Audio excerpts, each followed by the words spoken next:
according to these parameters. Now, easier said than done. I do agree with you that it's not that easy. The problem arises when you get involved in a give and take. Any agreement involves a give and take. It cannot be a take and take by any side. The other side will not do that, allow that. So when you get involved in a give and take, it is the give part on which leaders get worried, because both sides will have to give something to take something.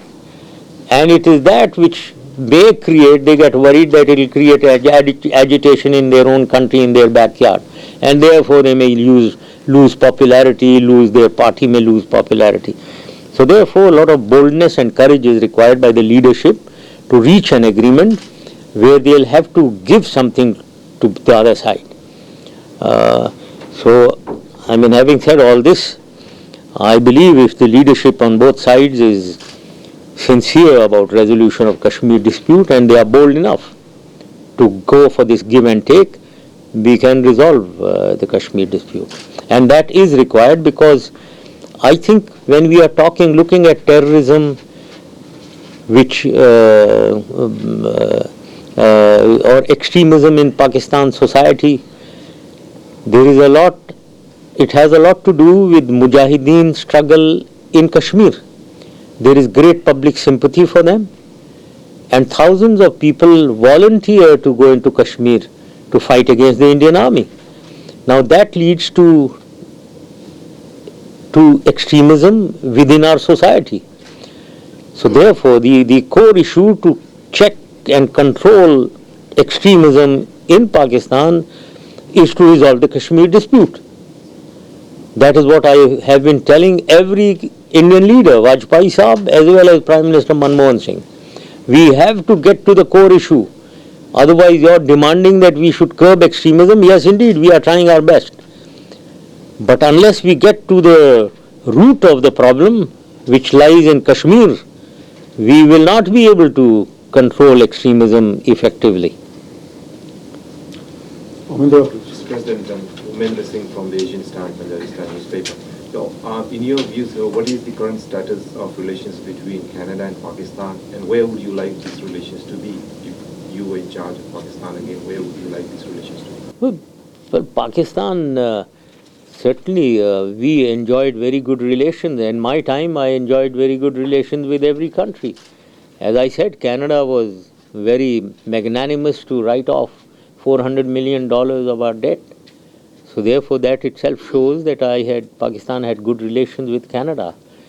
And now I think we have Canadian troops in Afghanistan. So therefore there is a requirement of all the coalition members who are trying to resolve this Afghanistan problem to have harmonious relations with each other. Well, that's what it ought to be. Yes, sir. Thank you. My name is Dan Berg from News 1130. Mr. Musharraf, what do you say to people who will view you or believe you are just another military man and are trying to return to power is just opportunistic? That you're just trying to grab power once again and you haven't really changed? But I don't have the military and I'm not in uniform now, so how am I grabbing power? I can only come to power if the people of Pakistan want me in power. And that is the mandate of the people, and that is what I am trying. So if still somebody says that I am grabbed power, I don't understand the logic. I am not grabbing power. I am now the people of Pakistan will bring me into power, and it is my I would say boldness that I have come back, and I am playing on the turf of politicians and trying to get elected. As it is, I am sure you know of many presidents who were generals in the past, President Eisenhower of the United States. So what about this democratic government which had a general as the president? So why are you grudging Pakistan that why can't Pakistan have a general as the president? So I don't understand this logic. So now I'm coming absolutely on the turf of the political turf, trying to get the mandate of the people of Pakistan. Now it is immaterial whether I was a general or I am a civilian now or whatever. The mandate of the people is important, and that is what I am trying to get. And that exactly is what is democracy. Yes, sir. Mansoor. Mansoor, newspaper, local newspaper over here. I'm just going to go back to when you at the beginning defended your action in Pakistan, establishing the honor and dignity of the people of Pakistan. I was there at the protest last night. A lot of the Pakistanis that were there, and I'm a Pakistani myself, and the overall general consensus, a lot of them were not there for the political parties or their affiliation. They were there. If you can come up with a question, Yes, please. there's 3,000 people missing. The government has finally admitted 1,600 official numbers. All those members went missing in your era. Dr. Afia Siddiqui, a woman traveling with the children from one point to the other, abducted, transferred to Afghanistan, raped, and tortured. Can you How is finish the that question, please? establishing Ask the question. Ask the question and don't say things about which you don't know. Now, all that you are saying about Dr. Afia, I think is you are totally misinformed. You don't know anything about it. So don't ask a question. Don't try to project something which you don't know. Now, who told you that she's been raped? Who told you? We've read in the newspaper. Well, you've read. I think you have read. I have never read it. So therefore, let's cut that out. In any case, if you've read it in the newspaper or somebody has informed you, it is just an information. That is not what has happened. And in any case, when you are casting aspersions on me that 3,000 missing people, do you know that people have been going from Pakistan, people have been going into Afghanistan to fight with the Taliban, into Kashmir on their own? Do you know that? They have been involved in Mujahideen activity in Kashmir. All these sympathy, public sympathy for Lashkar-e-Taiba or Jaish Mohammed or Hizbul Mujahideen, boys have been leaving their homes and joining them. Do you know that there were 2 boys who went from public school Sargoda, they were missing. Their parents wrote to me that our boys are missing and you must find them that. And when we investigated, they had joined a Mujahideen group and gone into Kashmir. So these are the missing people, okay? We must understand what has been happening in Pakistan. These missing people generally are those who joined jihad in Afghanistan, most of them, and many who joined the Mujahideen groups and went into Kashmir. So as far as I'm concerned, I know that there is no such case as people picked up and eliminated as the political opponents of mine would like to project. That is not the case. And on Dr. Afia, let me tell you, as far as I'm concerned, I heard about Dr. Afia only from the newspapers and magazines. Never did I know that there is any girl, any such incident. And it is in doubt whether she was kidnapped from Pakistan or caught in Afghanistan. These are not facts. So don't believe whatever you are saying. Those are not the facts, and that investigations do not prove this. These are the reports that are coming out. No, I think they are all wrong.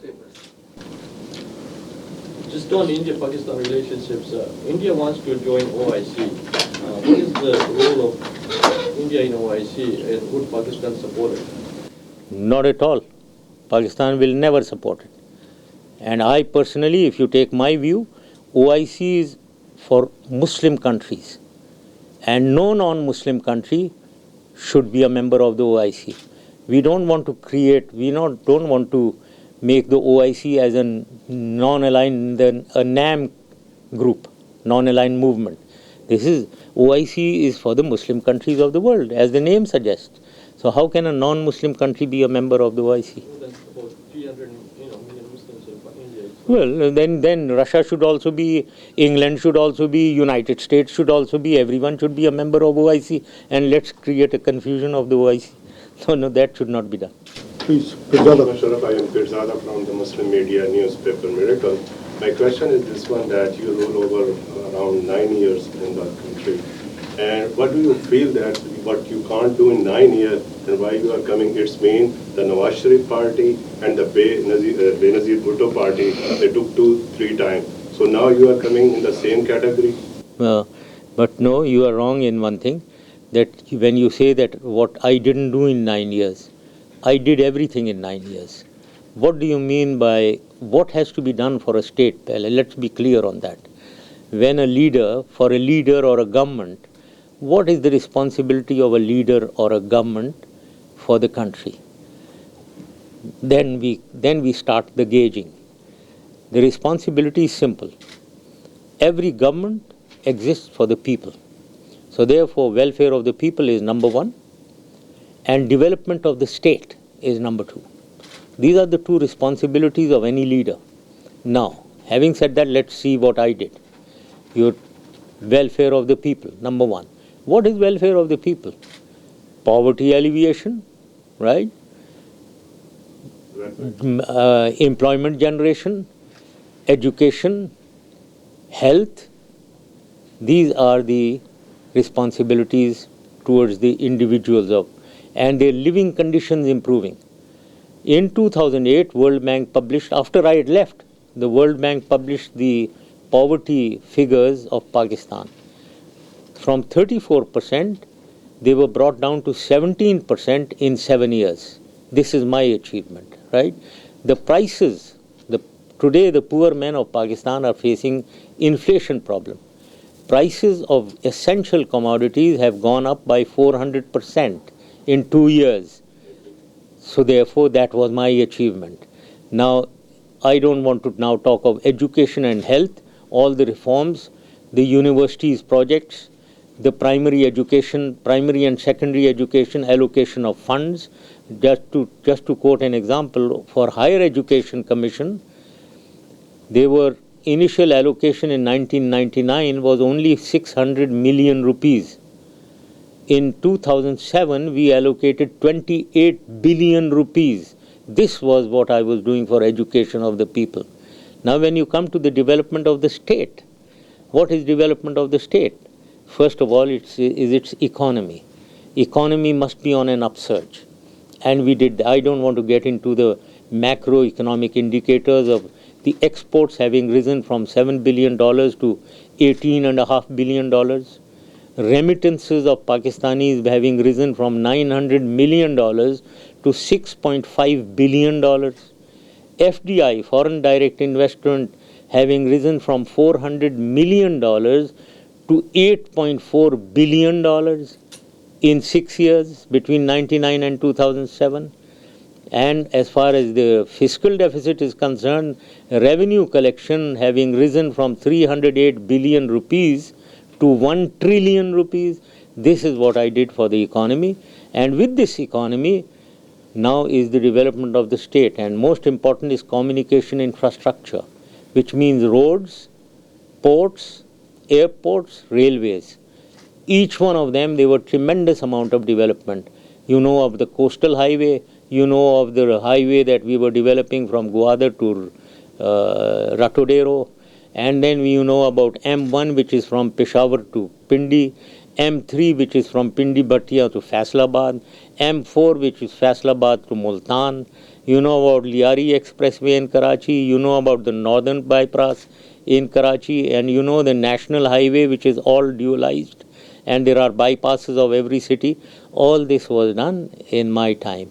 Even in the northern areas, in the mountains of Pakistan, we linked Chitral and Gilgit, Hunza and Skardu through a lateral. So this is the development of communication infrastructure. I will not now give details of agriculture, water management. In water management, we initiated Bhasha Dam. We raised the level of Mangala Dam by 30 feet, which means increase of 3 million acre feet of water, which is equal to half of Tarbela Dam, by the way. And then we made Mirani Dam, we made Gomalzam Dam, we made Subakzai Dam. This is what our achievement on water management and agriculture. Then is industry. I don't want to get into the details of industry. IT, information technology, telecommunication. In telecommunication, if you know that we had only 500,000 connections, mobile telephones, in 99-2000. Now we have 80 million mobile telephones. Our density was only 3.9%. Today it is more than 70%. This is our achievement. So who says that in my time we didn't achieve? Those two, when you are talking of 88 to 99, both the times the Pakistan's economy was gradually kept going down till in 99 we were being declared a failed state, a defaulted state. Our foreign exchange reserves were only $400 million. So this was the condition of Pakistan, and therefore they did not perform twice. and they want to perform again the third time. I performed in 9 years, and therefore I am confident we can do it again if I come back. Thank you. That is the difference. So when will you be going back to Pakistan to propagate about your party? Because you have been going all across the world. So when are you going back to Pakistan? Yes, that is a golden question. I must go back. I will go back. I will go back before the next elections. And I have to create a certain environment before I go back. Now I am doing that. I am in the process of creating that environment. Having said that, I have great support in Pakistan. I am putting up an infrastructure, support infrastructure of my party, and it is they who are already doing the work for me, and they will carry on doing it. But ultimately, I do believe that the real boost will come when I reach Pakistan, and I will go to Pakistan, and you will hear about it. Mr. Musharraf, as part of Pakistan's commitment in its fight against terrorism, don't you think it's the right time when Pakistan should actually extradite the Indian fugitives who are wanted for terrorism in India and sheltering in Pakistan? Don't you think it's high time that they should be extradited? No, there is no extraditing. We should not take things in isolation. ISI and your Indian RAW, have been on a confrontationist course since 1948, unfortunately. They have been doing harm to each other. And therefore, all these things have been happening. It's a tit for tat. Now, when you take extraditing, do you know that there is a terrorist of Pakistan sitting in Kabul? His name is Brahm Dag Bukti. I have absolute total evidence that he goes to India